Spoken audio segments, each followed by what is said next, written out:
আসসালামু আলাইকুম রহমতুল্লাহ। আশা করছি আল্লাহর রহমতে আপনারা সবাই সুস্থ আছেন এবং ভালো আছেন ইনশাআল্লাহ। আজকে যে আলোচনার বিষয়টি সেটি হলো হোমিওপ্যাথিতে মাদার টিংচারটা ব্যবহার করা কতটুকু যুক্তিসঙ্গত বা ব্যবহার করা যাবে কিনা, আর ব্যবহার করা গেলেও কোন কোন ক্ষেত্রে ব্যবহার করা যাবে, কোন কোন ক্ষেত্রে আমরা ব্যবহার করব আর কোন কোন ক্ষেত্রে আমরা ব্যবহার করতে পারবো না। আর এই মাদার টিংচার ব্যবহারের ক্ষেত্রে হ্যানিম্যান কি কথাগুলো উল্লেখ করে গেছেন সে বিষয়গুলো নিয়ে আজকে বিস্তারিত আমরা ইনশাআল্লাহ আলোচনা করব। আমাদের ভিতরে মাদার টিংচার ব্যবহার নিয়ে একটা ঝই ঝামেলা বা একটা সমস্যা আছে, একটা দ্বিধাদ্বন্দ্ব আছে। তো শুরুতে যে বিষয়টি বলতে চাচ্ছি সেটি হলো আমাদের ভিতরে কিছু চিকিৎসক আছে, যে চিকিৎসকগণগুলো মাদার টিংচারকে অ্যালোপ্যাথির থেকে অনেক বড় শত্রু ভাবে। তাদের চিন্তা চেতনাটা এমন হয় যে আপনি মাদার টিংচার ব্যবহার করতে পারবেন না, কিন্তু অ্যালোপ্যাথি খেতে পারবেন, সমস্যা নেই। একটা রোগীকে মাদার টিংচার দেওয়ার থেকে তারা অ্যালোপ্যাথি ঔষধ সেবন করাটাকে অনেক ভালো মনে করে, অনেক শ্রেয় মনে করে, কোনো সমস্যা নেই এটা। সো আমরা আগে বুঝতে হবে, আগে বুঝতে হবে কখন মাদার টিংচার ব্যবহার করা যাবে, কোন কোন ক্ষেত্রগুলোতে মাদার টিংচার ব্যবহার করা যাবে।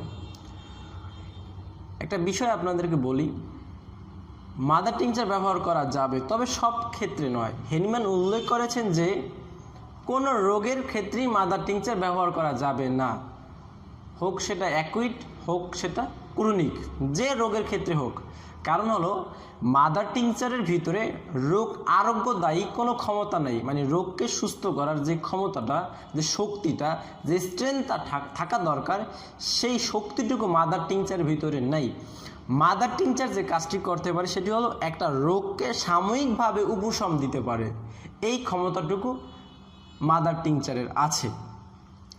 তো এখন একটা অ্যাকুইট কেস বাদ আমরা ক্রনিক কেস নিয়ে কথা বলছি। যদি এখন একটা ক্রনিক কেসে মাদার টিংচার ব্যবহার করা হয়, তাহলে ওই রোগী তো ওই কেসটি থেকে, ওই রোগটিতে কখনো পরিপূর্ণ ভালো হতে পারবে না। যেহেতু ওই রোগী ওই সমস্যা থেকে পরিপূর্ণ ভালো হতে পারবে না, কারণ ওই আরোগ্যদায়ী ক্ষমতাটা মাদার টিংচারের ভিতরে নেই, তাহলে তাকে মাদার টিংচার দেওয়ার কোনো প্রশ্ন হয় না বা কোনো মানেই নেই। এখন তাহলে কেন তারা মাদার টিংচার দিচ্ছে? এটার মূল কারণ হলো এটি। দেখেন, আমি চিকিৎসক, কখনো আমি চাইবো না যে আমার রোগী সুস্থ না হোক বা আমার রোগী ভালো না বুঝুক বা আমার বদনাম হোক, এটা কখনো আমি চাইবো না। যেহেতু আমি হোমিওপ্যাথিক সঠিক রেমেডি ব্যবহার করতে, সঠিক রেমেডি সিলেকশন করতে ব্যর্থ হয়েছি, তাই আমি শর্ট টাইম হিসেবে যাতে আমার বদনামটা না ছড়ায়, এই কারণে আমি মাদার টিংচারটা ব্যবহার করেছি। যারা ক্রনিক কেসে ব্যবহার করে তাদের রিজন থাকে এই একটা। আর একটা রিজন বলছি, কিছু কিছু ক্ষেত্রে মানুষের জীবন বাঁচানো ফরজ হয়, তখন পেথির সম্মানটাকে, তখন পেথির যে সম্মান, এটার থেকে মানুষের জীবন বাঁচানোটা আমাদের জন্য অত্যন্ত জরুরি। তো এখন আমি প্রপার মেডিসিন সিলেকশন করতে যখন ব্যর্থ হই, তখন আমি জানি আমার এই সমস্যাটাকে এই মাদার টিংচারটা দিলে ভালো রেজাল্ট আসবে, ভালো রেসপন্স আসবে, তাৎক্ষণিক ভালো একটা রেসপন্স আসবে, এটি জানি। তো ওই অবস্থায় তাকে মাদার টিংচার দেওয়ার কারণে যদি রোগীর সাময়িক অবস্থাটা দূর হয়, তাহলে আমি যে শুরুতে সঠিক মেডিসিনটা সিলেকশন করতে পারি নাই, ওই ব্যর্থতার কারণে মাদার টিংচার দেওয়াটার কারণে অত্যন্ত ভালো একটা দিক। কারণ আমি ওইখানে সিলেকশন করতে পারলাম না, মাদার টিংচারটা দিয়ে রোগীর বর্তমান অবস্থাটাকে মোটামুটিভাবে দূর করতে পারলাম। এখন মোটামুটি সুস্থ হবার পর, সাময়িক উপশম হবার পর, এখন আমি তাকে টোটালি নিয়ে চিকিৎসা দিলাম।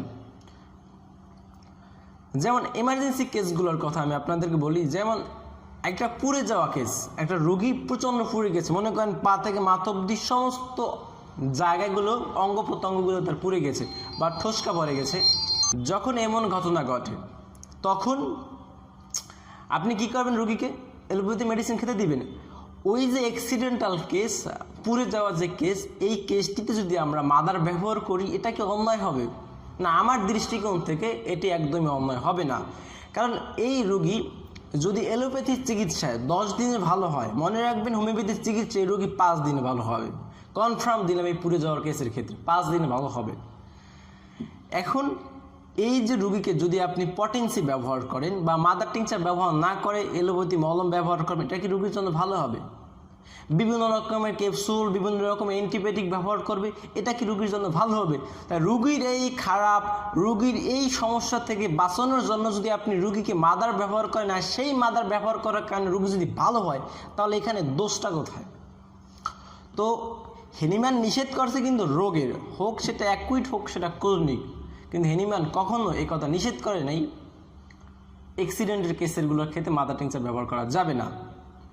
তো একটা পুড়ে যাওয়া এটা কোনো রোগ না, এটা একটা অ্যাক্সিডেন্টাল কেস। আমরা এই অ্যাক্সিডেন্টাল কেসে মাদার টিংচার ব্যবহার করতে পারি, কোনো প্রবলেম নাই, ব্যবহার করতে পারি।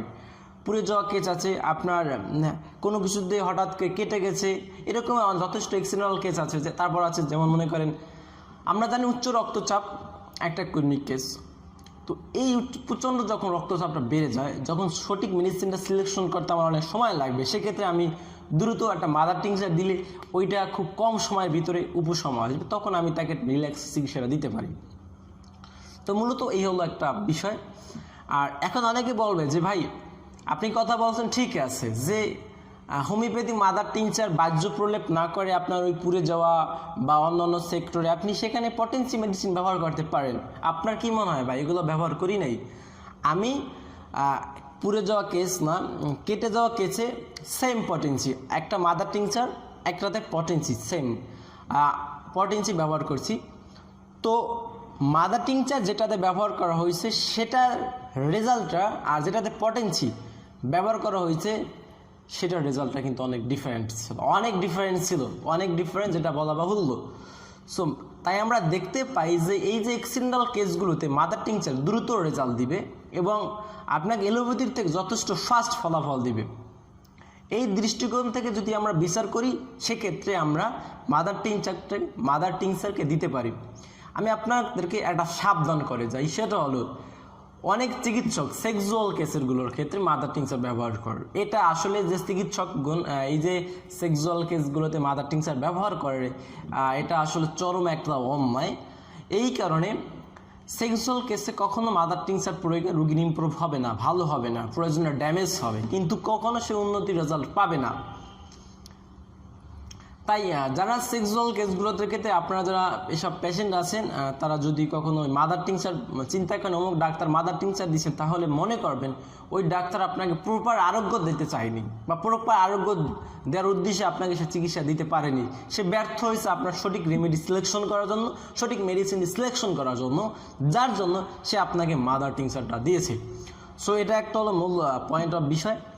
আমরা মাদার টিংচার ব্যবহার করব আমাদের যে সীমাবদ্ধতাগুলো আছে, এই সীমাবদ্ধতাগুলোতে আমরা কখনো ক্রনিক কেসে মাদার টিংচার ব্যবহার করব না। যে কোনো এমার্জেন্সি কেসে আপনি মাদার টিংচার ব্যবহার করতে পারেন, এমন কোনো এমার্জেন্সি কেস নাই যেগুলোতে আমরা মাদার টিংচার ব্যবহার করি না বা করতে পারি না।